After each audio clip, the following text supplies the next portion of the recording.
Hi welcome back to middle education. कैसे हो मेरे फ्री फायर लवर्स? एग्जाम की प्रिपरेशन अच्छी चल रही है ना? अब देखो, ये हमारे इंग्लिश का पेपर है और इंग्लिश से हम सबको बहुत डर लगता है। लेकिन अब आपको डरने की बात नहीं है, क्योंकि ऑलरेडी आपने सेट नंबर ए के पेपर को पढ़ लिया, बी को पढ़ लिया, सी को पढ़ लिया। अब तुम्हारे सामने सेट नंबर डी होने जा रहा है। जब तुम सब कुछ पढ़ लोगे तो डरने की क्या बात है।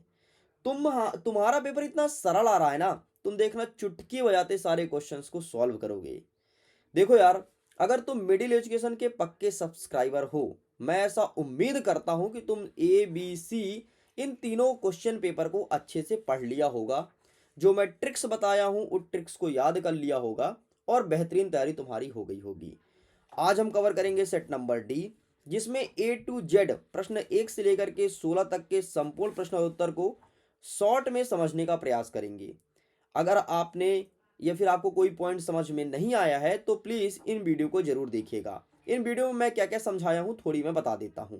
देखो, जैसे आपके इंग्लिश के पेपर में सेक्शन नंबर ए आता है ना, तो सेट नंबर ए का जो मेरा पेपर था उसमें मैंने सेक्शन नंबर ए को बहुत अच्छे से समझाया है। बाकी बी सी डी का केवल क्वेश्चन आंसर बताया हूँ। जैसे ही मैंने सेट नंबर सेकंड के पेपर को कवर किया था, देखो यहाँ पे लिखा है जैसे डी नंबर का है ये। जैसे मैं सेट नंबर सेकंड के पेपर को कवर किया हूँ, उसमें मैं सेक्शन नंबर बी को बहुत अच्छे से समझाया हूँ। बाकी सबको ऐसे नॉर्मल हल्के हल्के में समझाया हूँ। जब मैंने सेट नंबर सी का पेपर अपलोड किया तो उसमें ग्रामेटिकल पोर्शन को बहुत अच्छे से कवर किया हूँ। एंड अब हमारा सेट नंबर डी होने जा रहा है। इसमें हम टेक्स्ट बुक वाले क्वेश्चन को कवर करेंगे और साथ में ए से लेकर के और डी जितने भी सेक्शन है सारे सेक्शन को थोड़ी थोड़ी नज़र रखेंगे, देखेंगे कैसे आंसर फाइंड करना है। मैं आपसे फिर से विनम्र अनुरोध करना चाहता हूँ, अगर आपको इंग्लिश में बेहतरीन मार्क्स लाना है तो जाकर के सारे वीडियो को जरूर देखिएगा, चैनल को सब्सक्राइब करके रखिएगा। अब देखो, यहाँ पर इंस्ट्रक्शन लिखा है, इंस्ट्रक्शन आप पढ़ लेना। पहला, दूसरा, तीसरा, तीनों इंस्ट्रक्शन बहुत ज़्यादा इंपॉर्टेंट है। ठीक है, जैसे ऑल क्वेश्चन आर कंपलसरी। ठीक है, बाकी आप पढ़ लेना। यहाँ पर लिखा है this paper is a model paper and has been prepared for educational purpose. It has not been official used by any board. आगे अब हमारा यहाँ से होता है क्वेश्चन स्टार्ट। देखो, सेक्शन नंबर ई का पहला प्रश्न कहता है, सॉरी सेक्शन नंबर ए का, read the following passage carefully answer the questions given below. Passage को ध्यान से पढ़ना है, जो प्रश्न पूछा है उसका आंसर करना है। हमने आपको सिखाया है कि हमें पैसेज को नहीं पढ़ना है, हम डायरेक्टली आंसर फाइंड करने का प्रयास करेंगे और आंसर हमें मिलेगा भी। चलो देखते हैं कैसे फाइंड करेंगे। हमारा प्रश्न नंबर एक क्या कह रहा है, the fair wanted to marry he shepherd because. तो तुम्हें कुछ शब्द ढूंढना है। जैसे ये जो क्वेश्चन है ना, क्वेश्चन का लास्ट वाला वर्ड आपको अपने पैसेज में ढूंढना है और जहां पर ये लास्ट वाला वर्ड मिल जाए वहीं पर आपके पैसेज का सही उत्तर हो जाएगा। तो आइए देखते हैं मैरी द सेपर्ड वर्ड कहाँ पे है। ये लिखा है an old shepherd was playing. ठीक है, हमें मैरी वर्ड ढूंढना है। एंड आगे बढ़ते हैं, ये रहा मैरी। मैरी वर्ड हमें मिल गया, ये यहाँ पर दिख रहा है मैरी। ये मैरी वर्ड हमें मिल गया ना, गुड। अब मैरी मिल गया, इसका मतलब ये है कि इस पैसेज का आंसर यहाँ से और आगे बढ़ते बढ़ते बढ़ते यहाँ इतने के बीच में इसका आंसर होगा। आइए देखते हैं कि इतने के बीच में जो हमारे ऑप्शंस दिए हैं क्या कोई मैच कर रहा है। जो मैच कर रहा है वही आंसर होगा। जैसे पहला नंबर कह रहा है कि सेव्ड हर लाइफ। ठीक है, sweetly on the flute, handsome और लव्ड हर। आओ देखते हैं कौन सा शब्द यहाँ पर मिल रहा है हमें। तो हम फिर से शुरू ढूंढेंगे। फ्लूट वाला मिला यार, फ्लूट वाला मिला। फ्लूट वाला तो ये है, लेकिन इसके आगे स्वीटली लिखा, क्या लिखा है? नहीं लिखा। चलो आगे देखते हैं next. He played too sweetly, ये देख लो, स्वीटली दैट लव्ड फेयर, ये वाला भैया मिल गया। यही इसका सही आंसर होगा, क्योंकि स्वीटली वर्ड भी मिल गया, हमें फ्लूट वर्ड भी मिल गया। ये देखो यहाँ पर मिल गया, मतलब यही सही उत्तर हो जाएगा। और देखो मैरी के पहले मिल गया। दैट्स इट, ये हमारा सही आंसर। इस प्रकार से फाइंड करना है, कहाँ कठिन है। तुम घर में प्रैक्टिस करके देख लो ना, एक दो प्रैक्टिस करके देख लो, तुम्हें इजी नहीं लगे तुम बताना। प्रश्न नंबर 2 का ऐसे ही सही आंसर हो जाएगा ऑप्शन नंबर डी। प्रश्न नंबर 3 का सही आंसर हो जाएगा ऑप्शन नंबर डी। प्रश्न नंबर 4 का सही आंसर ऑप्शन नंबर सी। प्रश्न नंबर 5 का सही आंसर ऑप्शन नंबर ए। इस प्रकार से ये होता है कंप्लीट।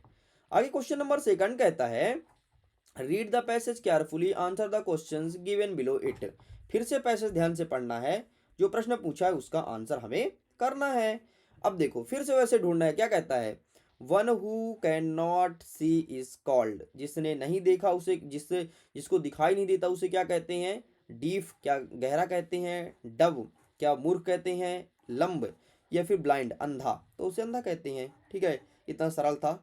और ऐसे क्वेश्चन जब पूछता है तो सरल ही पूछता है, ठीक, तो इसके लिए परेशान मत होना। चलो, क्वेश्चन नंबर सेकंड का आंसर, सही आंसर क्या हो जाएगा, ऑप्शन नंबर ए में टिक करना है। जो क्वेश्चन नंबर आपका थर्ड पूछा है तो इसका सही आंसर आपको क्या लगाना है, ऑप्शन नंबर सी पे टिक करना है, ठीक है। जो क्वेश्चन नंबर फोर्थ कहता है मैरी मैरी वाला, ठीक है, मैरी गॉट वाला, तो इसका सही आंसर हमें क्या लगाना है, इसका सही आंसर हो जाएगा ऑप्शन नंबर बी। एंड जो फिफ्थ नंबर कहते हैं तो इसका सही आंसर लगाएंगे ऑप्शन नंबर डी। इस प्रकार से आपका ये होता है कंप्लीट। आगे बढ़ते हैं, सेक्शन नंबर बी को कवर करते हैं। सेक्शन नंबर बी में कहता है प्रश्न क्रमांक 3, read the passage carefully, answer the questions given below, ठीक है। पैसेज जो पूछा है उसका आंसर करना है। Discipline is necessary in life, ऐसे कुछ करके पैसेज है, हमें इससे मतलब नहीं है ना, हमें अपने ट्रिक से उड़ाना है, ठीक। आओ देखते हैं फिर से 5 नंबर का सवाल कैसे हल करेंगे। ये देखो 5 नंबर पूरा देख के जाएगा, ये 5 का नहीं सॉरी 4 का होना चाहिए, यहाँ पर टाइप मिस्टेक है, ठीक है, 4 का होना चाहिए। देखो क्या कहता है, सबसे पहले हमें नोट फाइंड करना है, नोट नोट और टाइटल, ठीक है। तो पहले हम टाइटल फाइंड कर लेते हैं। टाइटल फाइंड करने का तरीका मैंने बताया था, जो आपका पहला डॉट रहता है, ये देखो पहला डॉट यहाँ पर है ना, तो इसके बीच में ही टाइटल होगा, ठीक है। अब टाइटल क्या होगा हमें नहीं पता, इसके लिए दूसरा तरीका क्या है कि ये तो टाइटल हो सकता है, ठीक है, यहाँ पर छोटा है तो हम ये लिख सकते हैं पूरा भी कि discipline is necessary in life, ये हमारा टाइटल हो सकता है। लेकिन अगर बड़ा सेंटेंस मिल जाए तो ये देखना है कि कौन सा शब्द वर्ड बार बार पैसेज में रिपीट हो रहा है। बार बार मतलब कितने बार, अगर 3 से 4 बार रिपीट हो रहा है तो वो हमारा टाइटल बन जाता है। आओ देखते हैं, यहाँ पर जैसे क्या लिखा है, डिसिप्लिन एक बार आया, ये देखो डिसिप्लिन दोबारा आ गया, ठीक है, 2 हो गया, 3 हो गया, बस हमें 3 से 4 चाहिए ना। आओ और देख लेते हैं, 3 हो गया अभी, ये 4 बार तो यहीं पर मिल गया। आओ देखते हैं कितने बार दिया है, एक और दिया, ये 5, ठीक है, ये 6, ठीक, आगे बढ़ते हैं, ये 7, ठीक है, ये 8 बहुत बार दिया है, तो डेफिनेटली यही हमारा टाइटल होगा और हमने सिखाया भी था, ठीक। इस प्रकार से हमें टाइटल फाइंड हो गया है। अब नोट कैसे बताते हैं, नोट लिखने का तरीका भी मैंने आपको समझा दिया है, कैसे लिखना है नोट। देखो सबसे पहले आपको हेडिंग में लिखना है 1.1 सब हेडिंग, 1.2 सब हेडिंग, ठीक है। फिर से अगेन हेडिंग रहेगा 2.1 और 2.2 आपका रहेगा सब हेडिंग। तो इस प्रकार से आपको लिखना है हेडिंग सब हेडिंग सब हेडिंग, हेडिंग सब हेडिंग सब हेडिंग, इस प्रकार से आपको ये चीज़ लिख के आना है, ओके। ये भी हमारा होता है कंप्लीट। नेक्स्ट, आप अगर इतना लिखते हो, फॉर्मेटिंग यही करते हो, तो आपको डेफिनेटली पूरा नंबर मिलेगा। बाकी अगर इसका आंसर देखना मैं दिखा देता हूँ, ये रहा प्रश्न क्रमांक 1 का आंसर, ठीक है, स्क्रीनशॉट ले लो। ये रहा 2 का आंसर। आगे बढ़ते हैं, ये रहा तुम्हारे सामने नोट मेकिंग का, ठीक है, डिसिप्लिन देखो यही तुम्हारा टाइटल हो गया है। अच्छा, डिसिप्लिन बस लिखोगे तो भी पूरे नंबर मिलेंगे, ठीक है। ये मत सोचना कि सर इसमें तो लिखा है importance of discipline in life, नहीं, कोई मतलब नहीं, तुम डिसिप्लिन बस लिखो तो भी तुमको पूरे नंबर दिए जाएंगे, क्योंकि डिसिप्लिन की ही बात कर रहा है, ठीक। इस प्रकार जो नोट लिखा है ना, 1 2 3 4 डाल के मत लिखना। परीक्षा बोध परीक्षा अध्ययन वाली किताब ऐसे लिखते हैं, और एमपी बोर्ड कहता है कि हम ऐसे नंबर नहीं देंगे, जो स्टूडेंट ऐसे लिखेगा उसको नंबर देंगे। एक मेरे पास फॉरवर्डिंग का तरीका मैं दिखा देता हूँ, जस्ट वेट, ठीक है। मैंने बहुत सारे बच्चों को दिखाया है जब मैं सेट नंबर 3 रिकॉर्ड कर रहा था, लेकिन अभी अगर यहाँ पर खुल जाता है तो मैं दिखा देता हूँ। ये रहा भाई, ठीक, ये रहा। एंड ये तुम्हारे सामने लेटर रहा, एक सेकंड थोड़ी रुकिएगा, मैं सब समझा देता हूँ। ये रहा, ठीक, ये नोट मेकिंग, ये नोट मेकिंग हो गया। एंड ये देखो इस प्रकार से लिखते हैं, ये टाइटल ऊपर लिखते हैं, फिर नोट मेकिंग और लिखते हैं लास्ट में एब्रीवेशन। एब्रीवेशन मतलब कुछ नहीं होता, जो आपके पूरे पैसेज में बड़े बड़े वर्ड दिए उसको छोटे में लिखो, वही कहलाता है एब्रीवेशन, ठीक है। और ऐसे बॉक्स में कर देना, पूरे नंबर मिलेंगे। और देखो मार्किंग यहाँ पे लिखा है 4 नंबर का होता है, ठीक है। तो 1 नंबर टाइटल देता है, 2 नंबर आपको नोट देता है, 1 नंबर एब्रीवेशन देता है। इस प्रकार से रहता है मार्किंग। और ये बोर्ड एग्जाम का, ये मैंने अपने से नहीं बनाया है, तुमको ये ना लगे कि सर आप अपने से बना दिए क्या, नहीं, मैं अपने से बनाने वाला कौन होता हूँ भाई, है ना। जो बोर्ड एग्जाम देता है वही सब चीज़ें मैं आपको बताता हूँ और पढ़ाता हूँ, मतलब उनके रूल्स को फॉलो करता हूँ। नेक्स्ट प्रश्न नंबर 4 कहता है कि यू आर कुशल शर्मा, तुम्हारा नाम कुशल है, ठीक है भाई, तुम government higher secondary school Narayanpur में पढ़ाई करते हो। Write an application to your principal, अपने प्रिंसिपल साहब को पत्र लिखो फी कंसेशन, फीस के ऊपर छूट कराने के लिए। अथवा कहता है राइट अ लेटर, अपने दोस्त को पत्र लिखो friend inviting him to your birthday party, अपने बर्थडे पार्टी में बुलाने के लिए। आइए देखते हैं क्या होगा इसका सही आंसर। तो ये रहा तुम्हारे सामने, प्लीज़ टेक अ स्क्रीनशॉट, आप इसका फोटो क्लिक कर लो। एंड ये रहा आपके सामने लेटर, तो आप इसका भी स्क्रीनशॉट ले लीजिए, ठीक है। ये आपका होता है कंप्लीट, दैट्स इट। अच्छा, इसका भी मेरे पास फॉर्मेटिंग है ना। अब ये सब मैं समझाया हूँ यार, मैं ज़्यादा समझा नहीं पाऊंगा। अगर आपने सेक्शन नंबर सी के वीडियो को या सेट नंबर सी के वीडियो को देखोगे, सब कुछ बहुत अच्छे से डिटेल में डिस्कस किया हूँ। तो जो देखा होगा ठीक है, नहीं देखियो कोई दिक्कत नहीं भाई, क्या कर सकते हैं बताओ ना। आपके लिए क्लासेस तो चलती है, आप नहीं पढ़ते तो फिर मैं क्या कर सकता हूँ। ठीक, आगे बढ़ते हैं। नेक्स्ट क्या कहता है, right a paragraph of any one following topic, कोई एक टॉपिक पर पैराग्राफ लिखना है, ठीक है, यहाँ पर आप कहता हूँ, मैं तो कहता हूँ मॉडल ऑफ साइंस के ऊपर रट लेना, ये एग्जाम में देखने को मिलेगा। ठीक, एक पिक्चर गाइड कंपोजिशन है, चित्र देखकर लिखना है, तो इसकी भी प्रैक्टिस कर लीजिएगा। ठीक है, तो ये भी बहुत कोई टफ नहीं है, चित्र को देख करके चित्र के बारे में लिखना है। इसके लिए भी मैंने शॉर्ट फॉर्मेट बनाया है, लेकिन ये सब शॉर्ट फॉर्मेट मैं अभी आपको नहीं बताऊंगा। ये इसके लिए आपको टॉपर सीरीज में ज्वाइन होना होगा। देखिए, आपके बेहतरीन तैयारी के लिए मैंने एक कोर्स लॉन्च किया है जिसका नाम है टॉपर सीरीज वर्ष 2026, जिसमें क्लास 10th के बेहतरीन तैयारी कराई जाएगी। चैप्टर नंबर 1 से लेकर के जितने भी चैप्टर्स दिए गए हैं आपके बुक में, सभी सब्जेक्ट की तैयारी कराई जाएगी और बहुत ही कम कीमत में। आपको पता है टॉपर सीरीज की कीमत है 499 रुपये, लेकिन इतना पे मत करना, आपको देना है 399 रुपये। लेकिन इतना भी पे मत करना, तुम्हारे लिए एक मैं कूपन कोड दे रहा हूँ, अगर तुम इस कूपन कोड को यूज़ कर रहे हो तो आज तक इसका फ़ायदा उठा पाओगे, वरना कूपन कोड एक्सपायर हो जाएगा। आज कूपन कोड का लास्ट डेट है। क्या है coupon code? TOP, top, top और 10, है ना, क्योंकि MP में तुम्हें टॉप करना है ना भाई, तो टॉप 10 कूपन कोड यूज़ करोगे और इसी कूपन कोड को यूज़ करके आप भारी भरकम डिस्काउंट पा सकते हो। आपको इतना भी पे नहीं करना पड़ेगा, धड़ाम से उसका रेट कम हो जाएगा और एकदम सस्ते में कोर्स को ले सकते हो। बहुत ही सस्ता कोर्स है, यकीन मानो। बड़े बड़े चैनल जिसका तुम नाम सुने होगे, जिसका नाम है, वो तक ऐसे कोर्स लेकर के नहीं आ पाते हैं, उनकी तक इतनी हिम्मत नहीं कि इतने सस्ते में बच्चों को कंटेंट दे सकें। मिडिल एजुकेशन कर रहा है, एक बार जुड़ करके देखो, लिटरली सब कुछ ट्रिक से बता दूंगा, याद करा दूंगा। बाकी मर्जी आपकी, मैं आपको प्रेशराइज नहीं करूंगा। ठीक है, और जुड़ना वही जिनको पढ़ाई करना है। मजाक मस्ती वाले बच्चे कृपया दूर रहें, क्योंकि वहां पर सीरियस बच्चे आए हैं, पढ़ने वाले बच्चे आए हैं। भाई वीडियोस तो सब देखते हैं, लेकिन सीरियस बच्चे कम है ना। बाकी तो सब ऐसे तुले हुए हैं कि ठीक है यार क्या जाता है ना, उनका कोई सपना नहीं है, ड्रीम नहीं है। लेकिन अगर तुम्हारा सपना जुड़ना जरूर, और नहीं है कोई सपना, तो प्लीज़ क्लास को इनरोल मत करना। मैं स्पष्ट रूप से मना कर रहा हूँ तुमको कि मत आना वहाँ पर, क्योंकि वहाँ मस्ती नहीं, केवल पढ़ाई और पढ़ने वाले बच्चे मुझे चाहिए। ठीक है, ताकि मैं उन्हें और अच्छे सिखाऊं और उन्हें MP टॉप करवाऊं। चल भाई, आगे हमारा 7वां नंबर कह रहा है कि फिल इन द ब्लैंक्स। अब इसको भी मैंने अच्छे से समझाया ग्रामेटिकल पोर्शन को, लेकिन फिर भी एक बार देख लेते हैं। क्या कहता है कि he has dead as 1 rupees note. अब देखो, कभी भी AND वाला है ना, कि ए यूज होगा कि दा की यूज होगा या एन, तो हमेशा खालिस्तान का तुम्हें पहला वर्ड देखना है। पहला वर्ड क्या लिखा है? वन। वन को हम हिंदी में कैसे लिखेंगे? ऐसे लिखेंगे ना, वन, ऐसे लिखेंगे ना, वन। और मैंने तुमको वो पहले बताया था कि का से लेकर के अगर ज्ञा तक आ रहा है तो ए का यूज होता है, और आ से लेकर के आह तक कोई शब्द आए उसमें एन का यूज होता है, और कोई चीज प्रसिद्ध हो उसमें दा का यूज होता है। ठीक है, तो यहाँ पर क्या लिखा है? वन, वन, वन लिखा है, वन। तो वन तो का से लेके ज्ञा के बीच में आता है। अरे भाई पढ़ लेने का, गागा का खगा गंगा चाचा टा टा पापा ममा, यार लावा, यार लावा, यार लावा। ठीक है, यार लावा, तो ए आया यहाँ पर, इसलिए ए आएगा। समझ गए?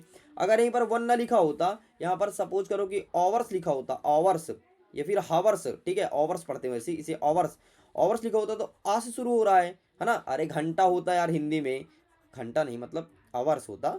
ठीक है, तो यहाँ पर आवर्स आ से स्टार्ट हो रहा है, तो इसमें एन का यूज होता। मेरे कहने का मतलब ये, मैंने समझा रखी है अच्छे से यार। अब समझ आ रहा है, यहाँ पर नहीं आ रहा, मैं कुछ नहीं कर सकता, क्योंकि डेली क्लासेस चलती थी और जो रेगुलर बच्चे हैं उनको समझ में बहुत अच्छे से आया भी है। ठीक है, थोड़ी मैं नाराज भी हूँ आप लोग से, इसलिए नाराज हूँ कि आप लोग सारे क्लास को अटेंड नहीं करते हैं, फिर बाद में बोलते हैं सर इंग्लिश है कुछ समझ नहीं आ रहा सर, सर क्या कुछ ऐसे बता दो एग्जाम में आ जाए। अरे भाई ये सब बता चुका हूँ ऑलरेडी यार, इसलिए मैं थोड़ी आपसे नाराज हूँ। ठीक है, लेकिन सारे बच्चों से नहीं हूँ, जो पूरी क्लासेस को लिए भाई उनसे मैं बहुत खुश हूँ। एक बार कमेंट में बताना जरूर कि आपने चारों सेट को अटेंड कर लिया। चौथा सेट है ना, जो चारों सेट को अटेंड कर लिया, बताना जरूर, मैं इसको हार्ट दूंगा। चलो, जो दूसरा प्रश्न है उसका सही आंसर आपका 2 हो जाएगा, तो तीसरा प्रश्न इसका सही आंसर अराइव्ड हो जाएगा। जो चौथा प्रश्न है इसका सही आंसर सिंस हो जाएगा। जो पांचवा प्रश्न है इसका सही आंसर एनी हो जाएगा, और जो छठवा है उसका सही आंसर टॉट हो जाएगा। देखो, अगर तुम्हें इंग्लिश से सच में डर लगती है ना, तो इंग्लिश के लिए भी एक कोर्स लॉन्च हुआ है, इतना सस्ते दाम में कि सच में शर्म आती है मुझे बताने में। कितने सस्ते में पता है कोर्स है? 599 कीमत है, 600 रुपया कोर्स का, पूरा इंग्लिश कोर्स है। इंग्लिश ग्रामर पूरा सब कुछ, आपके इंग्लिश के बुक का भी सब कुछ एग्जाम ओरिएंटेड पढ़ाया जाएगा, और सभी क्लास के लिए है ये कोर्स। ठीक, तो 600 रुपए का कोर्स है, लेकिन इतना नहीं देना है, मात्र 149 रुपए, 149 रुपए मात्र। अब बताओ, एक बनियान लेने जाओ तो बनियान इतने मिलता है भाई 149 रुपए में, इतने सस्ते में कोर्स है। सस्ते में दरअसल इसलिए क्योंकि ऑफर चल रहा है, और भयंकर ऑफर, 70% ऑफ। ले भैया, लो, लूट सको तो लूट लो। एक दिन तो ये कोर्स इतना सस्ता हो गया था, क्या ही बताऊं, मैं बता नहीं सकता, इतना सस्ता हो गया था। ठीक है, तो इनरोल कर लो फटाफट, कल सबका एक्सपायर है। ठीक है, इसके लिए कोई कूपन कोड नहीं है। ठीक है, ये ऑलरेडी 70% ऑफ में चल रहा है, तो इसके लिए कोई कूपन कोड नहीं है। आगे देख लेते हैं फटाफट 8वें नंबर का आंसर। अब मैं आंसर दिखा देता हूँ क्या होगा इनका सही आंसर। ठीक है, तो ये रहा तुम्हारे सामने प्रश्न क्रमांक 7 का आंसर। एंड ये रहा तुम्हारे सामने प्रश्न क्रमांक 8 का उत्तर। ठीक, अब हम फटाफट आगे बढ़ते हैं, जल्दी जल्दी कवर करते हैं। 9वां नंबर का जो प्रश्न पूछा है इसका आंसर देख लेते हैं। जो 9वां नंबर कहता है, तो पहले नंबर का सही आंसर हो जाएगा आपका 100 पैसोस। ठीक है, पोस्ट मास्टर ने उसे कितने पैसोस दिया था, 100 दिया था ना। गुड। नेक्स्ट इसका सही आंसर डस्ट ऑफ स्नो हो जाएगा। नेक्स्ट इसका सही आंसर हो जाएगा option number D, African national Congress. And जो नेक्स्ट क्वेश्चन पूछे इसका आंसर डीड हो जाएगा। ठीक, खत्म। आगे हमारा 10वां नंबर कहता है read the following extract from the pores, answer the questions given below. ठीक है, ये चीज पूछा गया है। आइए देखते हैं 10 का ए वाला। ठीक है, तो ए का पहले का सही आंसर क्या हो जाएगा, स्माइल हो जाएगा। ठीक है, सी नंबर मैच करना है। जो दूसरा प्रश्न पूछा इसका सही आंसर ए नंबर हो जाएगा। जो तीसरा प्रश्न पूछा इसका सही आंसर आपका बी नंबर हो जाएगा। ठीक, ये होता है कंप्लीट। बी नंबर देख लो, यहाँ पर एक आपको पोएम दिया है। अब पोएम का आंसर देख लो फटाफट। पोयम में यहाँ पर पहला नंबर क्या कह रहा है कि ए ट्री हो जाएगा। दूसरा नंबर जो कह रहा है इसका सही आंसर सेम स्माइल हो जाएगा। और तीसरा नंबर का जो प्रश्न पूछा है इसका सही आंसर आपको हो जाएगा बैकवर्ड। आपका ये भी होता है कंप्लीट। अब देख लो फटाफट क्वेश्चन आंसर। क्वेश्चन आंसर जो मैं दिया हूँ वही तुम्हें पढ़ के जाना है, यही सब एग्जाम में आएगा। ठीक है, तो इसका स्क्रीनशॉट ले लो, इसका भी ले लो। ठीक, इसका भी ले लो फटाफट। सब रट मारो अभी से, सब रट मारो। ठीक है, क्योंकि इंग्लिश में क्वेश्चन आंसर पूरा आ रहा है A to Z। ठीक है, बाकी मुझे फॉलो कर सकते हो, different type of social media है। इंस्टाग्राम पर जुड़ो, वहाँ पर मैं डांस करता हूँ कभी कभी। अरे मजाक कर रहा हूँ रे, डांस नहीं करता, लेकिन अच्छे अच्छे कंटेंट मिलते हैं। ठीक है, जैसे तुम्हें कुछ ट्रिक बताना है तो ये सब यहीं पर बताते रहता हूँ। ठीक है, टेलीग्राम पर जुड़ो, PDF वगैरह सब मिल जाता है, इन्फॉर्मेशन मिल जाता है कौन सी क्लासेस कब होनी है। अगर मुझे कोई मैसेज डालना होता है, बातचीत करना होता है, यहीं पर होती है। यूट्यूब पर तो वीडियोस देखने मिलता है, और फेसबुक में कभी कभी कोई ऐसा वीडियो रहता है जो कि मैं यूट्यूब पर अपलोड नहीं कर पाता हूँ, तो फेसबुक पर अपलोड कर देता हूँ। नहीं कर पाने का कोई ना कोई रीज़न रहता है। और जब भी मैं फेसबुक पर अपलोड करता हूँ तो टेलीग्राम पर इन्फॉर्मेशन जरूर देता हूँ कि कुछ वीडियो है जो कि यहाँ पर अपलोड है, जल्दी से देख लेना। और फिर मैसेज को मैं तुरंत डिलीट कर देता हूँ। समझ गए होगे, मैं उम्मीद करता हूँ। नहीं समझोगे तो भैया कोई दिक्कत नहीं, एक बार जुड़ जाओ। जब जुड़ जाओगे तो सब समझ आ जाएगा। ठीक, तो ये रहा आंसर। फटाफट आप अब आप इसका स्क्रीनशॉट ले लीजिए। ये रहा प्रश्न क्रमांक 12 का उत्तर, ये रहा 13वां का उत्तर, ये रहा 14वें का, ये रहा 15वें का, और ये रहा आपके सामने 16वें का। कंप्लीट होता है। वीडियो को पूरा देखने के लिए बहुत बहुत धन्यवाद भाई। सब कुछ पढ़ लिए हो तो अब तुम टेंशन फ्री होकर के सो जाओ, कल का पेपर तुम फोड़ दोगे। अब आएगा तुम्हारा डोज का डोज, जिसका नाम है बूस्टर डोज। Okay, bye.